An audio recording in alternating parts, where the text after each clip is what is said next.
Thank you. Can y'all hear me? Is it on? Okay, great. I kind of do a little bit of both. I wander, and you can't take the elementary teacher out of me. So I wander, I'll go back and forth. I get the great task of talking about assessment in schools tonight. And I know that there is no greater exciting topic than talking about assessment, right?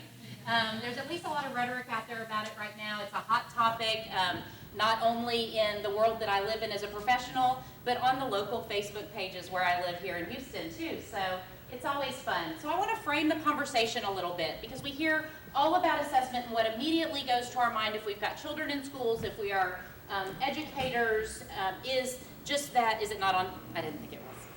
I have a really loud voice. That's why y'all can hear me. So we need to frame the conversation about what assessments really are. We have, in the world of education, what we call the CIA triangle, and it's not nearly as covert as you think it is, although it sounds fun. So we have to work hand in hand in education with our curriculum, which is what should the students be able to do. And I purposefully put do on there as well as just know, because we want to see how they can actually demonstrate their knowledge. And then what should students learn? That's the curriculum. Typically we call that the written, the what. Then we have instruction. So that has to go hand in hand, and you see the arrows are going back and forth. So this isn't a one-directional model. So with instruction, how is the content being taught? That's where the art of teaching comes in. We hear a lot about the art versus the science of teaching. The art of teaching is where the teachers can actually design lessons and talk about how the content, the curriculum is going to be taught. And then we have the assessment side. And these cannot be in isolation. So in the assessment world, how will the learning be demonstrated?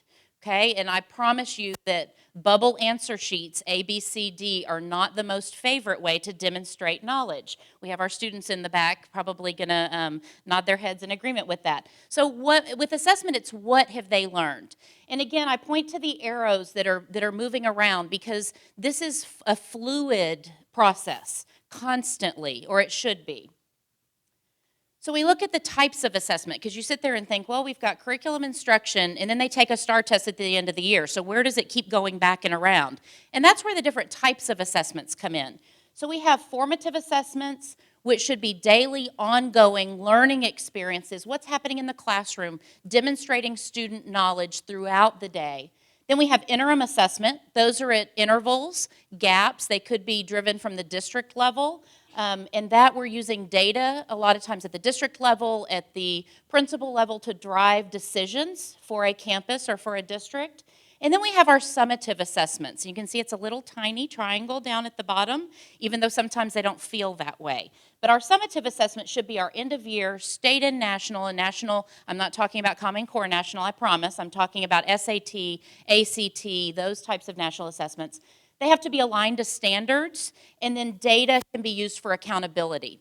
So we have these three types of assessments that have to be used together for a balanced system. If one piece of this is missing, it's not a balanced system. We are leaving one huge component out. So just like my two other presenters presented before me, nobody in my world that I've talked to is advocating for getting rid of any of these. It's just we need a better balance as we go forward. So with formative assessments, to dig down a little deeper, teachers gather informal or formal information about student learning. And I've got some examples along the bottom if you can read that. So in a classroom, a teacher might be walking around, and if they hear some good conversation where a student is demonstrating their knowledge about circuits, then maybe the students have a little place where they're working, and the teacher sticks a green dot because she hears excellent on-target conversation about what's happening. If it's a yellow dot, that's a reminder of maybe we need some reteach, or the teacher would take them and pull them to the side. So this is something that happens organically in a classroom continuously. And this is how a teacher knows, how do I modify my instruction? Where do I take my instruction next? How do I go from what my plan was, because my lesson plan looks great and I think it's going to be fabulous, and the students are going to leave even better than they came to me. But if it goes south, which sometimes it does, then the formative assessment has to be there in order for the teacher to be able to say, oh, that wasn't so great. I need to modify either right now, or I need to change the entire script and change tomorrow because I've got to reteach. Because our goal is not for students to be able to bubble in an answer sheet at the end of the year. It is to make sure they can demonstrate learning throughout the year. Interim assessments, here's an example of district practices. So there may be district-wide short assessments, say for example, 10 questions 3 times, 4 times a year on content that's already been taught, just as a checkpoint to make sure from a curriculum standpoint, was our curriculum on point? Were the resources there that we needed to be there? Were teachers supported? Was the instruction where it needed to be? So these drive curriculum decisions and instructional decisions. Typically, we advise these not be grades necessarily because this is really about measuring systems. And then we have summative assessments. Those are the ones that, whenever you talk about it's time to take a test, the one that makes your stomach kind of fall a little bit. These are our summative assessments. And again, you see how the examples get smaller on the bottom? There were lots of examples of formative assessment, and summative assessments are a lot smaller. They're standardized. It's a point in time. It's high stakes, typically, and it's a measurement of learning, not for learning. Formative assessments are assessments for learning. They're to drive the learning and instructional process forward. These are assessments of learning. Once they happen, it's done. And then they're evaluative also in lots of different ways. So again, these are state standardized tests. We look at SAT, final exams. Those are examples of summative assessments. So what is the research support? Because your task here tonight is really to kind of talk about what is the future, the next generation. So we've talked about where we are, where we've been. So what do we need to do next? Because we need to have a conversation about, is what we're doing what we want? Or does it need to look different based on the ideas, the opinions, the values of our community members? So Brian Gong is a researcher that talks a lot about balanced assessment, and in fact in our district we're working on creating a framework for balanced assessment to move more towards that, and so a lot of our conversations are grounded in what he's talked about. And he says that states can create systems for balanced assessment. It's not impossible. We hear so many times that states can only have a bubble sheet and can only be multiple choice, but that states can create a balanced assessment. We have to ensure the integrity and the usefulness of the data. We don't want to test just to test. That is a waste of time. It's a waste of resources.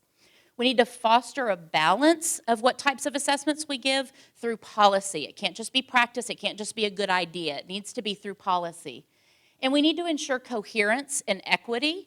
You heard my 2 co-presenters talk about equity. That's a theme throughout. We need to make sure that these are equitable, they're research-based, that they really get at all the differentiation that needs to happen with the types of learners we have. And this really hits home in the state of Texas. And that we develop it we create it by developing some of the elements, including interim assessments. So again, I go back to states say, we can only create summative assessments. We can only create a bubble sheet. But there's a lot of research out there saying that states really should be even in the interim assessment business because those are supposed to be aligned to standards. And now it goes back to how they're used. So again, those interim assessments are not necessarily, remember I didn't say that they should be used for a grade or high stakes, but it's interim so that they're aligned so that we can look at, are we on target? There's more research by Jay McTighe very recently, 5 Principles of Sound Assessment. Assessment should serve learning. So instead, it's the tail wagging the dog. Instead of learning serving assessment, it's the other way around. Assessment should really serve learning. And multiple measures provide a richer picture. So again, it's not just a one day, you wake up and you take for 3 hours a STAR test and then all of a sudden, your promotion standards and the school's accountability and funding and everything are based on that. You have to look at multiple measures. Assessment should align with your goals. And assessment should measure what matters. That really hit home to me. And so being very reflective in the state of Texas, we want to measure what matters. I think sometimes the question goes with what is it that matters to us? And then assessment should be fair. So there's some themes that go through this. We've got equity, we've got purpose, we've got meaningfulness, goals, multiple assessments. So on Friday, isn't this timely, the U.S. Department of Education came out with a recommendation called the Fact Sheet Testing Action Plan. And as y'all may know, the state of Texas and the U.S. Department of Education are not best friends. And so it was very interesting to see this and for this fact sheet to actually resonate with a lot of my colleagues, and some conversations centered around, there's some really great stuff in this. And I'm not sure that we want to discount this, especially when we look at what assessments must be. And I want you to remember those themes that we just talked about the research. So this is what the Principles for Fewer and Smarter Assessments from the U.S. Department of Education on Friday came out with, that assessments must be worth taking. Okay, that's a familiar piece of our theme that we talked about. They must be high quality. They must be time limited. So we're not going to give 10 assessments that are 18 hours long each. They must be fair and supportive of fairness and equity and an educational opportunity. And they specifically mention our students with disabilities and having appropriate accommodations available for our students with disabilities, as well as our students who are learning English. So making sure that it's equitable to especially those two populations they called out specifically. They must be fully transparent to students and parents. That doesn't mean that you get it in advance. What that means is that parents and students understand the purpose, they understand what's being done with the data, that it's valuable information, and that it's a mutual trust, so that parents can truly look at it and trust, I understand why this assessment's being given. It's fair, it's equitable, it's appropriate, and this is going to benefit not only my student, but the system as a whole. It has to just be one of multiple measures. I was asked a couple of days ago, what are the challenges in the new accountability system? And although it is getting better and better, not less and less complicated, but better and better as far as equity goes, one huge challenge is it still doesn't measure when you look at where am I going to buy my house. As a parent, I want a nurse that's going to call me when my child's crying in the corner. I want a principal that's going to know who my child is, that's going to open a car door in the mornings, that's all those things that make you have tears in your eyes and that give you goosebumps. And this doesn't measure. The system that we have right now doesn't, and I'm not sure we'll ever get to one that does, because that's kind of the underlying what really makes a school tick. People are always surprised when they hear where my children go to school, and I'm an extreme advocate of where they go to school, and it's because of those things I just listed. Those are the things that you can't buy a house for that, and so that's one of the things that just multiple measures that we really, educators want to get to is it takes so much more to make a good school than just slapping a label up on a school or a test score from a bunch of kids that maybe their dog passed away that morning and suddenly they're high-stakes testing or they have an illness or whatever the case is. And most importantly, assessments must be tied to improved learning. They cannot be dead. They have to actually lead somewhere. And so let's take what our assessments are, let's take the information that we have, and let's really tie it to improvement efforts. Not because we're an improvement required school and we have to, but because that's what's natural and that's what needs to happen to continue to make sure that we are providing an excellent education for all of our students. So then I'm going to leave you with this slide, just because I think that this is something that we ask all the time in my Department of Assessment and Accountability. What are we not satisfied with, the tests or how we use them? And I think that's what y'all are charged with. What's going to be the focus? And I think that you're charged with both. And so with that, I'll end there, and it's time to move on. Absolutely. Thank you, Allison.